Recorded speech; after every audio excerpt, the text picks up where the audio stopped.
Bran-Ferré, c'est un parc qui fait 45 hectares, qui accueille plus de 1500 animaux, avec une vraie singularité sur la façon dont ils sont accueillis, puisqu'aujourd'hui on trouve dans le parc des grands habitats sur lesquels différentes espèces vont cohabiter dans une semi-liberté et où finalement les animaux sont chez eux et c'est celles et ceux qui vont venir visiter ce parc et rencontrer ce parc qui viennent en territoire animal.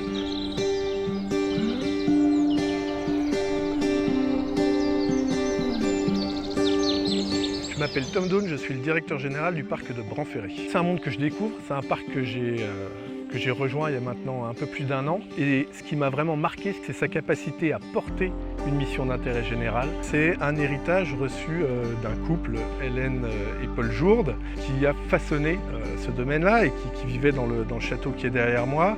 Il a été transmis à la Fondation de France, qui l'a fait de fait basculer dans l'intérêt général et dans l'utilité publique. C'est un endroit qui est devenu un média, un support au programme de conservation, au programme de recherche, en particulier sur l'éthologie, et sur l'éducation à la biodiversité et sur la compréhension de tous ces enjeux qui sont liés à sa préservation.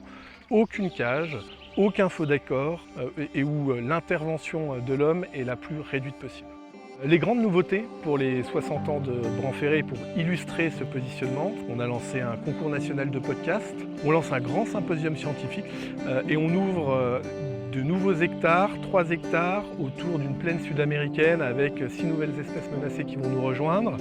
On a envie aussi évidemment de faire bouger un petit peu les lignes au sein du parc pour pousser les curseurs et pour se développer sur ces aspects-là. On est dans une dynamique qui, de notre point de vue, est une dynamique vertueuse qu'on veut continuer à faire vivre et qu'on veut continuer à faire connaître et reconnaître.